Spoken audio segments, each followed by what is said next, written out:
Assalamualaikum warahmatullahi taala wabarakatuh. Kami dari subjek pengurusan dasar awam di bawah Dr. Zaharun. Tajuk kami adalah persamaan dan perbezaan pengurusan dasar awam di antara dua buah negara mengenai COVID-19. Kedua buah negara itu ialah negara Malaysia dan negara Singapura. Untuk pengenalan, video ini akan membincangkan tentang persamaan dan perbezaan pengurusan dasar awam antara negara Malaysia dan negara Singapura dalam isu menangani COVID-19. Video kami ini akan menekankan tentang dari segi aspek prasarana kesihatan, politik, ekonomi negara dan juga dari aspek pendidikan. Hal ini untuk menunjukkan dasar awam apa yang digunakan oleh dua buah negara ini. Assalamualaikum warahmatullahi wabarakatuh. Saya Adni Khairina Binti Ahmad Kusairi ingin menerangkan persamaan negara Malaysia dan negara Singapura dalam aspek prasarana kesihatan semasa COVID-19. Persamaan yang pertama adalah dengan melaksanakan laluan perjalanan lengkap vaksin iaitu VLT darat dan udara. Malaysia telah melaksanakan laluan perjalanan lengkap vaksin VLT ini dengan Singapura iaitu sebuah program pemudah cara perjalanan dua hala bagi individu yang mendapat dos lengkap suntikan vaksin COVID-19. Di bawah VLT ini juga, individu yang lengkap divaksin dari sebuah negara boleh memasuki negara lain tanpa kuarantin bergantung kepada saringan COVID-19 dan keperluan selanjutnya ditentukan oleh negara penerima. Yang kedua pula adalah dengan perkongsian maklumat. Malaysia dan Singapura juga telah mengambil inisiatif dengan berkongsi maklumat berkaitan isu COVID-19 sama ada dalam atau luar negara melalui media dalam bidang kesihatan awam, perubatan dan penyelidikan bagi memastikan penularan jangkitan COVID-19 dapat ditangani secara berkesan.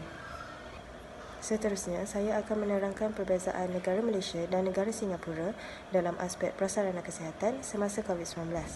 Perbezaan yang pertama adalah cara negara tersebut memudahkan urusan orang ramai. Bagi negara Malaysia, Prasarana Malaysia Berhad telah menawarkan penggunaan asetnya dalam usaha membantu memperkasakan program imunisasi COVID-19 kebangsaan. Prasarana ini telah menggunakan beberapa bas untuk dijadikan pengangkutan untuk membawa pesakit COVID-19 ke pusat kuarantin. Hal ini bertujuan untuk membantu mempercepatkan proses vaksinasi.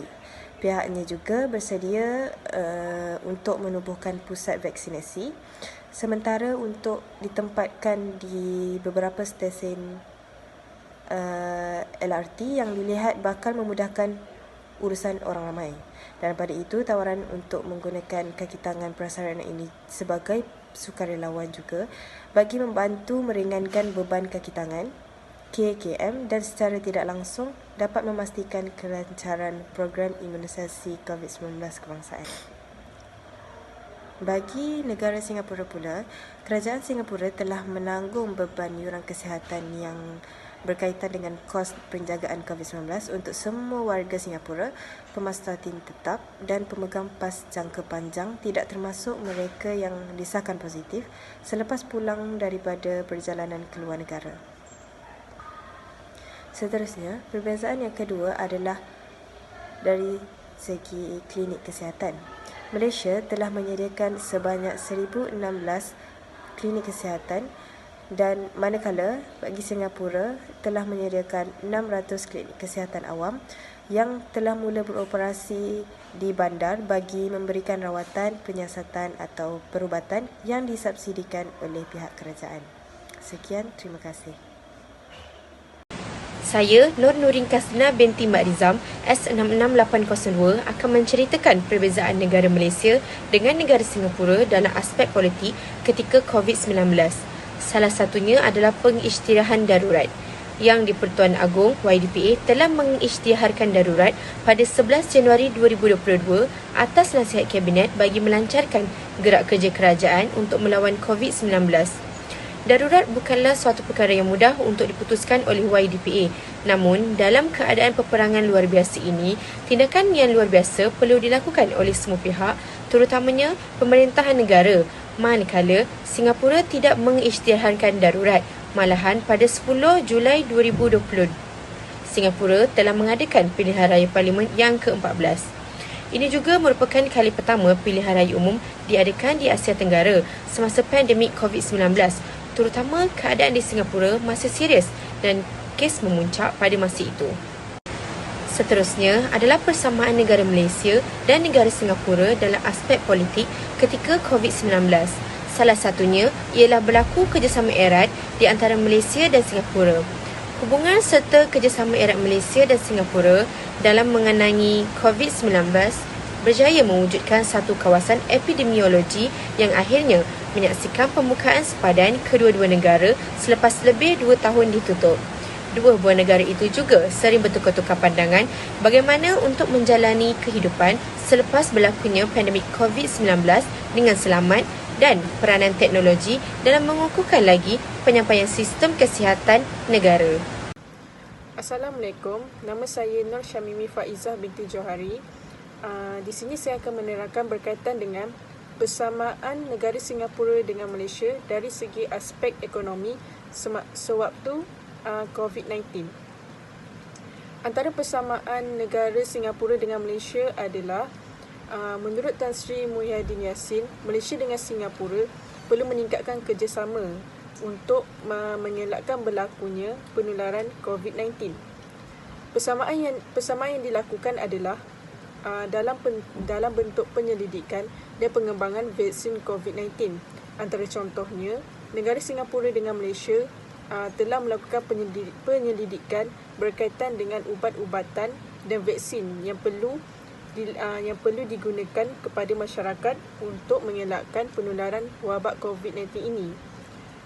Hubungan dua hala antara negara Singapura dengan Malaysia juga berkembang dengan positif. Dan menurut Perdana Menteri, negara Malaysia dengan Singapura juga perlu melakukan usaha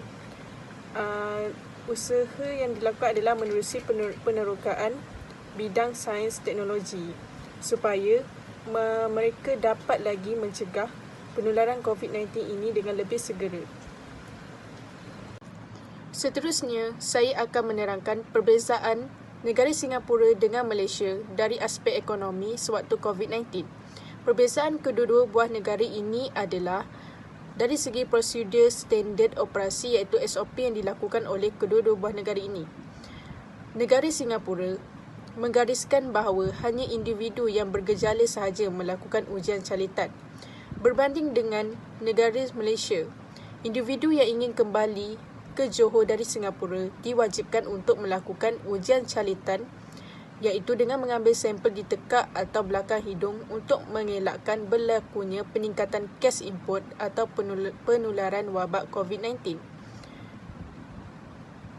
Negara Singapura, mereka masih mengikut panduan yang digariskan oleh WHO iaitu hanya individu yang bergejala sahaja mengambil sampel ujian calitan COVID-19. Seterusnya saya akan membentangkan tentang persamaan dan perbezaan dari aspek pendidikan di Malaysia dan juga Singapura semasa COVID-19 berlaku. Di Malaysia, Kementerian Pendidikan mengutamakan pelajar-pelajar yang mengambil SPM dan peperiksaan besar untuk menghadiri kelas secara bersemuka. Manakala bagi pelajar yang tidak mengambil apa-apa peperiksaan, mereka dibenarkan untuk belajar secara atas talian di rumah iaitu PDPR. Manakala di Singapura pula, semua pelajar dari maktab, sekolah rendah, sekolah menengah diminta untuk belajar di rumah secara atas talian. Manakala bagi prasekolah dan juga taska, mereka dibenarkan untuk belajar di pusat-pusat tersebut bagi memudahkan urusan-urusan para ibu bapa untuk melakukan kerja mereka di rumah. Walau bagaimanapun, mereka digalakkan untuk tinggal di rumah bersama-sama dengan ibu bapa mereka. Seterusnya ialah perbezaan antara Malaysia dan juga Singapura dari aspek pendidikan sewaktu COVID-19 berlaku. Di Malaysia, takwim persekolahan dilanjutkan. Hal ini di mana bagi mereka yang berumur 8 tahun, mereka akan memasuki darjah 2 bermula Mac 2023. Manakala di Singapura pula, takwim persekolahannya adalah sama seperti sebelum ini. Seterusnya, saya akan membentangkan kesimpulan.